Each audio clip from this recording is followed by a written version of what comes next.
I did a video recently which was very, very popular amongst the public, where I went through 10 albums that the critics love, but that are crap. That album came out last night, and I checked the views this morning. After 12 hours, it had done 30,000 views. That's like 2 weeks of videos on this channel. So I'm happy. I'm a happy man today. You know, I've got through Christmas. I'm on the other side, and I've had a good video. That'll pick up the whole channel, which will bring viewers to watch my more thoughtful videos, perhaps.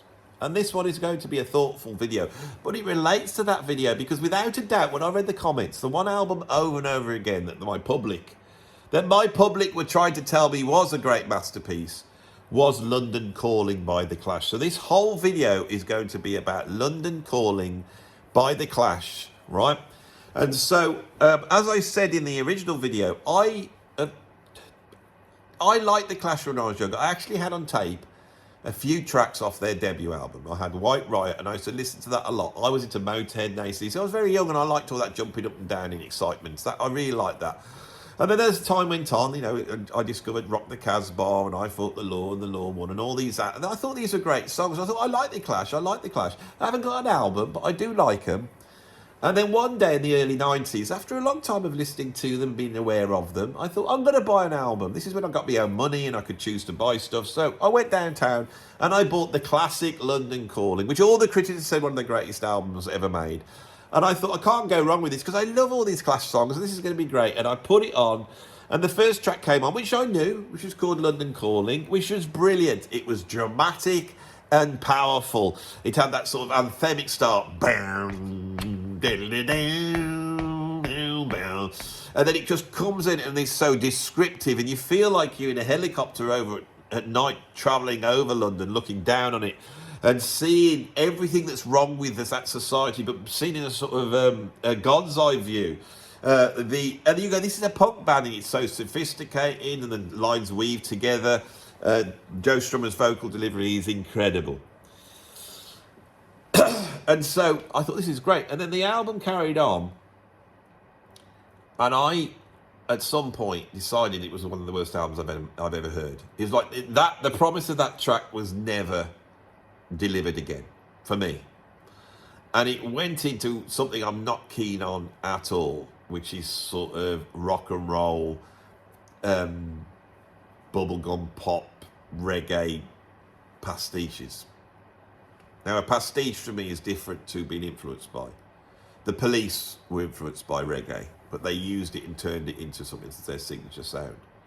Now, I'm sure people are going to argue that that's what The Clash did here, right? But I will try and address this as we go, because what I've done is I've gone 30 years later, I've sat down last night, put the headphones on, and sat back and listened to the whole album again with fresh ears, and I decided to treat this album with an open mind, right, and glean what I could from it. Now, one of the things I became aware of is that my knowledge of music back when I first heard it was negligible. It was there, but it was negligible. Now, at my age, I know so much about music, and I can place this historically in a musical context and understand what was going on. And what's key to this album, which if I was being critical of my evaluations of it, I'd say, yeah, you could say all this, Andy, these cruddy rock and roll pastiches and and all this stuff, and they're trying to go beyond their capabilities on so many of the tracks. But it's the lyrics. It's the lyrics that make it powerful. And although they might be doing some reggae pastiche, when you actually listen to the lyrics, it really sums up the feelings of that time in London, that, in 1979, as Thatcher was voting. Now, at my age now, I understand all that. I get all that, right? And I think at this age, my problem is I don't think that's worn well. I think it was relevant in 79. I don't think it's relevant now. So this will be the underlying theme of this video. But what I'm going to do is I'm going to go through the tracks track by track. I put notes down for each one as I was listening to it, as a sort of clue to remember, what I was listening to at the time. I think I've put my finger on why I didn't like it at the time. Now I listen to it more objectively at my age, and I I am glad to say my estimations have gone up a little bit, but I will at the end explain why I still feel justified to have put it on the list so often as overrated or albums that the critics love that aren't that good. Right, so opens up with London Calling. I've written dramatic, powerful, with a brilliant intro, and I've scored that 9 out of 10. So each track I have scored out of 10 about how much I liked it, right? And it's all sort of relative to the first track. If I was comparing London Calling to, say, the Mahavishnu Orchestra, one word, sorry. If that was a 10 out of 10, then this would be down around about 5 out of 10. So we're sort of using that 9, 10 out of 10 as a sort of internal marker for the scoring. So the next track comes on. It's called Brand New Cadillac, and it's a sort of Peter Guns pastiche, right? What's a surprise, and I think this is one of the things that starts to emerge on this album. Imagine it's 79, and you've disparaged all the prog and jazz rock fusion. You've said what a load of indulgent rubbish it is. We all hate it. All this punk's come out, and you say, no, this punk's worthy, and you're really trying to argue for punk. And then basically the Clash come out with what should be the Sergeant Pepper of punk. And I think this is how this album is perceived, as the Sergeant Pepper of punk. And this second track comes out, and you hear that Peter Gunn pastiche, and the sort of knowledgeable critics go, you see, that's where they're coming from. They've gone past the prog, back to where rock and roll was visceral, and it's got these cool riffs.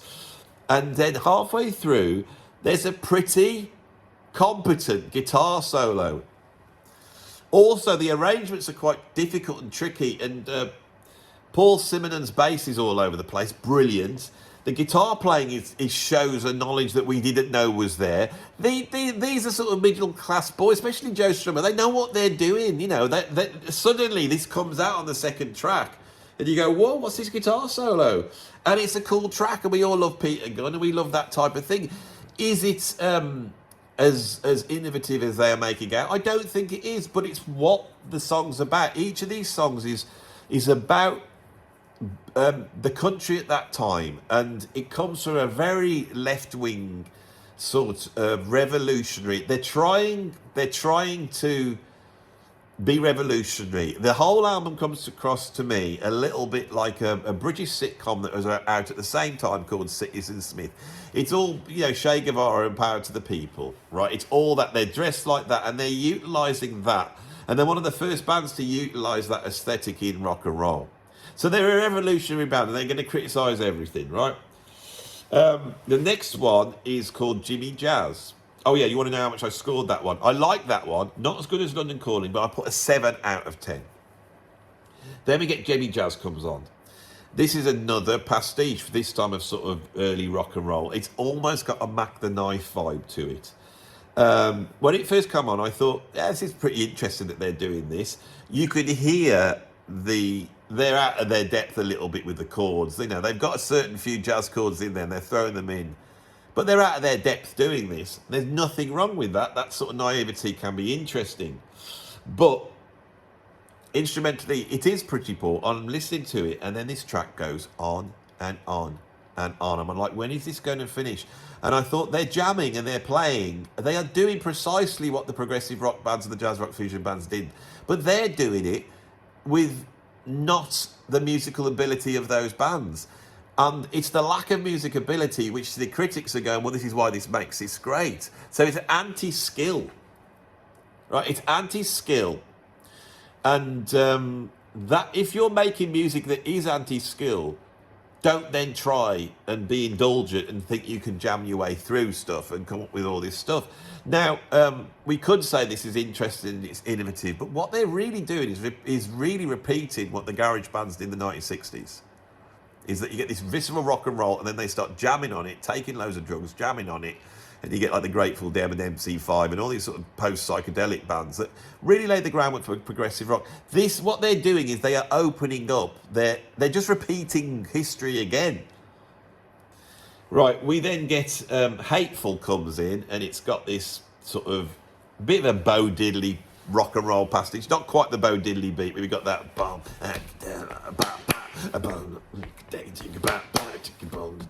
And again, I'm like, I can't stick rock and roll pastiches. I cannot stick anybody trying to play like those early bands. It's the same. I have the same thing with the blues. When certain people try and play the blues, it's very interesting. It creates new forms. But then when you go back to it and you listen, if you go back to and listen to those early sort of British blues bands, like I don't know, Cream, or Led Zeppelin's early sort of slow blues on the first album, I want to listen to proper blues. It all seems a bit pointless. It's the music that comes out of that experimentation that's interesting, not these blues jams. And I feel like this is, I always doubt it. Some musicians are going forward by thinking into the futures. Other musicians are going forward by going back into the past. Joe Strummer's an educated middle class guy. He's grown up. He's cosmopolitan. He's moved around the world because his dad was a consulate or some sort of character like that. He's become a fan, as people did, of early rock and roll and Woody Guthrie and that folk approach. It's like Strummer is like Dylan. He's discovered Woody Guthrie and he sees this sort of music as a sort of revolutionary vehicle. The revolution that Dylan talks about is a cultural revolution. It's the revolution that happens in the 1960s. This is much closer to being an actual revolution. And this is backed up by tracks that now start to come up as they weave this story through this album. The next one is Rudy Can't Fail, and this is where the ska influence is coming in. So they're bringing in ska influences, they're bringing in reggae influences. This is very important at this time. They're not the first to do it. That was all over the place, and bands like the Specials and Selector and the Police all came out of that same thing. They're not doing anything that unique in bringing these influences in, and I don't think they're actually, because it's not an influence, because it's a pastiche. It just sounds like a reworking of that track to me. So all these tracks I'm scoring around about 3 out of 10. Then Spanish Bombs comes on, and this is where we suddenly see that fist of the revolution appear. It's punky, but it's got some clever chords in it. I've written English Posh Boy revolutionary song with some clever chords, and I said it's trite and tedious. I find the sort of revolutionary further, we're gonna pull the world down. We're gonna make a new world. We know how to build a new world. We've got this utopian vision. All we got to do is attack everything that I hated as a middle class son of a consulate. I find it tedious. The revolutionary aspect is one of the key aspects of rock and roll, and it was important. It brought about the civil rights movement, not rock and roll, it reflected it, but that cultural fever that happened in the 1960s was so useful. But I grew up in an era where you sort of had the nodding music critics that knew what was good, and if you liked Weather Report or Return to Forever or Yes, you were sort of you didn't have any culture. The culture was to have this, and this band becomes the poster boy of that sort of middle class, educated elite awareness thing, knowing awareness. And this is what it represents. And I think this I react against. So as much of the music is okay, there's some nice bits in it, much as we can be patronising and go, this is a great, album, it's actually quite good for punk musicians, right? I don't hold that, the Stranglers were incredible players. Public Image Limited did some incredible stuff later on. All these bands could play. That's not the issue here. I feel that John Lydon's nihilist approach that with Public Image Limited, that was much more visceral. It is just a sneer. Makes you question society in a certain way. This doesn't. It stakes its claim. They're all walking around with their like army coats on. They got their berries on the side. It's all, I don't know, English posh boy revolutionary music. That's what it is. Now, for me, I feel that position politically has created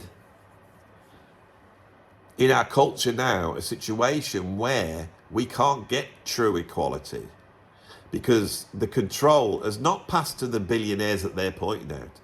It's passed to the great big, like 25% of the population that sits on the top of Western culture, the elite, educated, upper middle class. And they are able to maintain their position by virtue signalling. And for me, saying that you like London Calling and putting it on is one great big virtue signal. And for me, Spanish Bombs, which I've rated 2 out of 10, seems like now the sort of posturing of an establishment that wants to look like they're revolutionary whilst not actually being revolutionary and not actually dealing with the contentious areas of discussion which are apparent right now in our culture, right? Now, when I say this stuff, you get a gut reaction from certain people who think, oh, Andy's being right-wing, or he's because I'm criticising this, right? But my solution is not a right-wing solution. My solution is that I don't know, but the artists need to be able to prod and poke at this, okay? This has become the poster album of the elite. It's precisely what it didn't want to be, but the reason it's happened is because there's seeds in that, which is about a reaction by the sort of elite middle class. I'm not talking about a middle class like mine. I was middle class, but I went to a normal school. I didn't go to a private school. I didn't go to boarding school. I didn't, when I, finished school, I didn't have my parents. They didn't have enough money to support me in my music career. I had to go and get a job. All these things that separate you from that elite, that educated elite, right? And for me, they are trying to maintain their position. Now, that video I made, where I went through these critics things and criticised it and it had thousands of views, it's a comedy video. I'm trying to make you laugh. This one is not a comedy video. So if you look at that and go, Andy's out of order, why is he doing this? The reason I'm doing this is because I'm poking fun at it. And the reason why I'm poking fun at it is because I think there's something pompous there. And there's something which is elitist and pompous and like, oh, this is oh so special and you don't understand it. That's what I think is here. And that's why I'm pointing at it. And I've tried to explain what it is. Right, Spanish Bombs is followed up by a track called The Right Profile, which I've written tuneless stomp. So forgettable, 2 out of 10. Then we got Lost in a Supermarket. This is sort of almost like yacht rock punk. So it sounds a little bit they're trying to do something like that, but it's got these shaky British vocals, which I think is Mick Jones. And for me, Lost in the Supermarket is massively pretentious. They're trying to be something more than they are. They're trying to pretend to be something they're not. And I'm sure they have interest in this music and they want to show that off, and that's great. But I don't really feel anything.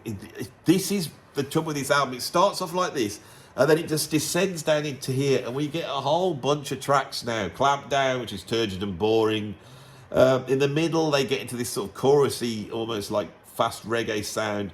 And I thought, my God, they're nearly as good as the Police here, but they just don't have the energy of the Police. Now, I know this is sacrilegious because no one's going to say that Regard de Blanc, which was made at the same time as this album, is a greater album than London Calling, but it absolutely is in every single way possible. That is the monumental album, the post-punk album that ushers in another way of doing music. That's the album. The reason is, I'm afraid, is because the Police are so competent as musicians, and this is the thing that they're trying to push against this. The Police are trying to push against it in covering up their virtuosity. But in the end, if you want music that actually does a job and actually has a sort of cultural effect, sometimes you do need people who are competent in that music to be able to create something that has that sound. Now, the argument against that is that there's so many people who love this album. My question is do they really love all these tracks? Because in the comments, people were going, what about this song? What about that song? They weren't going, no, the album is, remembering that what I'm saying is that every single critics list has put this album in the 10 greatest albums ever made in the history of mankind. It's in there. And I'm going, well, hang on, no. because this album's starting to sag in the middle, right? Isn't it? After Clampdown, we get Guns of Brixton, stuck right in the middle. Brilliant track. Great song. I think what's going on here as well, Paul Simonon singing, every time he sings I like it more. Every time he writes and he puts in some of these real dubby bass lines, he's such a great bass player with a great sound, and Top of Heaven's drumming's great and the rhythm section's great, and when they're given a little bit of leeway to do their thing, you get Guns and Brixton. And that growl and the lyrics here do not annoy me as being revolutionary. It's a lot more as an observation of culturally what's going on. So right in the middle of this sag, we get Guns and Brixton. And then we get Wrong and Boyo, which is basically a cover version. It's a ska pastiche of a tune by the Rollers, and they put a whole ton of saxophones on it. It sounds like Shawaddy Waddy to me. I don't get this. Then they have Death or Glory. And at this point, these songs are so boring. I've written, I'm switching off now. Now, that is the point where I switched off as a younger man. I bought the album, I invested in it, but I could not get past this point. This is the point where it starts to get turgid. Death or Glory, I put this does not have the energy of punk or the music sophistication of what they are trying to aspire to be. Right? It's the lack of energy I don't like. It's the same issue I have with the Ramones. And the lack of energy comes from not a lack of virtuosity. Top of Heaven and Paul Simonon are really good. And the guitar player is good. There's some quite nice guitar solos on here. It's the fact that they are not really a punk band. They're something else, I think. Then we get a track called Coca-Cola. And I like that. We suddenly see this arrangement coming in, which is, again, is the bass and drums. It's tight and it's interesting. And I've scored that 5 out of 10. All these ones in the middle, I got 2 out of 10.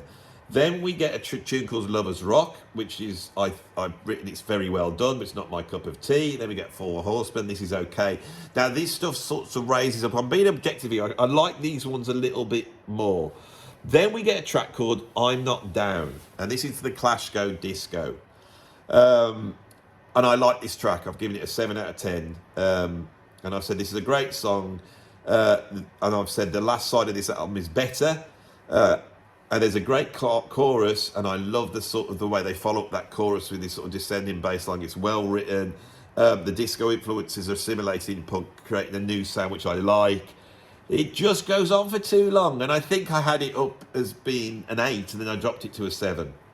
Then we get Revolution Rock, and I put It's Cool White Reggae. Again, Paul Simonon singing. I like this because he's singing. This, again, is a cover tune by Danny Ray and the Revolutionaries. So really, they're doing a cover of a great reggae song. They're doing it well. I put that 6 out of 10. Then we get the final song, which is called Train in Vain. It's a Mick Jones song, and it's great. So many people said to me, oh, listen to Train in Vain. It's great. I love that song. And so when I came to it, I went, yeah, there's a good song at the beginning. There's a good, here's the beginning. There's a good song at the end, right? There's some quite good songs. This descends down into rubbishness. We have Guns and Brixton in the middle, and then it sort of ascends out. They knew this. They knew this by the way they programmed the album. They knew what songs were good and not what songs were not good. Why did they choose to put out all this stuff? I think it was essential that this album was a double album. They did not have the quality control on this stuff. Obviously, they had this producer in there that was pushing them to do all sorts of things, but he was like off his head on drink and drugs. Was it Guy Stevens or something? And I think he sort of championed them to get in there and just jam and play and come up with all this stuff. And I think what this is in the local cultural context of the late 70s, this was punk coming of age. This was like the punks now growing up a little bit and saying we could actually have a music format of this. Not realising the influence of punk is going to go completely elsewhere, and it's going to end up in the sort of glitzy, glammy pop of the early 80s. Bands like Culture Club and ABC, which is a sort of the reimagining of prog. So basically, 80s pop music I always saw was progressive rock, but pulled down into like short pop song format by punk. But the punk influence isn't there. It's progressive rock that you're hearing when you listen to all these bands, right? with a lot of sort of David Bowie and Roxy music thrown in, and a whole ton of sort of krautrock, Kraftwerk, and all that sort of Tangerine Dream. If you put all that together, that's what you've got. The reason why bands like Genesis and Yes were able to have such hit records in the early 80s, because that actually was what happened next. Prog was much bigger influence on what happens than punk was. Punk is a blip, but this is seen like that, and it would have been seen like that at the time. Of course, the Clash, once they got into the 80s, they did Sandinista, and then they did Combat Rock, and Combat Rock was their big pop album. It's full of cracking songs, right? So why isn't that one being championed? And if I saw that in a top 10 list, I would still go, it's not one of the greatest albums ever made, but it's more deserving than this album. So why not champion that? And it's the snotty elitism it's because it's later on, and because it's got hit records on it. That is why. That is what this stinks of, right? And then at that point, they can't survive in the 80s. It's always been very interesting to me to see what bands from the late 70s were able to survive in the 80s.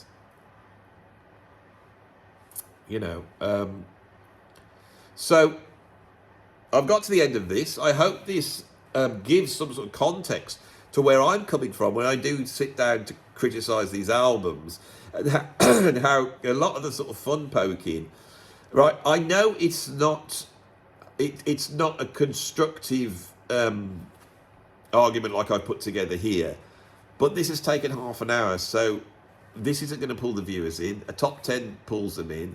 So if I was to do this, would be 3 hours. Would it be 3 hours long? It was 30 minutes. No, it'd be way more than that. I can't remember. It'd be like 6 hours long or something like that. I can't do the maths. Sure you can. And I can't do the maths to tell you what my average score on this album is, but I have done the maths down here on the bit of paper. So right at the end of this video, I'm going to give you my overall score using quite an impartial method, because I've scored each one quite objectively. I haven't got any idea what I was going to score the whole album. But when you average this out, it comes out at actually 4.6 recurring out of 10. So let's call it a 5 to be generous. So this is a 5 out of 10 album. It's a 5 out of 10 album because the best tracks are very, very good, and the not so good tracks aren't so good. So I want you to go away and think, judging on what I've said, why do you think that this album figures in every single critic's list of the 10 or 20 best albums in the history of mankind? What is driving that? And then if you come to a conclusion that is similar to mine, you might see that underlying this channel, where I'm championing progressive rock, jazz rock, fusion, experimental music, heavy metal, new wave of British heavy metal, classic rock, all these bands that have been consigned a little bit to the sort of critical, junk heap, rubbish heap. You might see that when I do these top 10 lists and I poke fun at the Pet Sounds, when I poke fun at the Bruce Springsteens, I poke fun at the Velvet Underground, maybe you can see how this relates to what I cover on this channel. And I may be, just maybe, attempting to redress a little bit of balance and throw a counter argument in that, basically sort of trips up these critics who are now in their 70s and 80s or dead. And so this critical appraisal of rock and roll history that we've grown up with, which still informs us, right? It still informs us. In tandem to this video, I've done a video where I've gone through Anthony Fantano's From the Needle Drops 10 Greatest Albums of 2024. And there's some really interesting stuff here. But what undoes it is this critical framework that comes from this sort of postmodernist, revolutionary mindset. And anything that reeks of that gets pushed up. Anything that hasn't got that, anything that's just pure entertainment or musically sophisticated, gets relegated. And I think there was a time in our cultural history where that was essential, that we do that, but not now. We need to reaffirm value. We need to reaffirm what is good and bad. We need to put skill back on the list of attributes that we think make great art. So that is the end of the video. I will see you on the next video. If you like this video, put a like on it.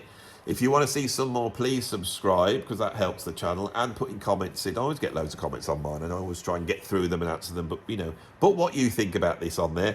I have got a Patreon, so you can go to the Patreon and do all that bit and see But you can become a free member, or you can become a paid member. I put some content up over Christmas.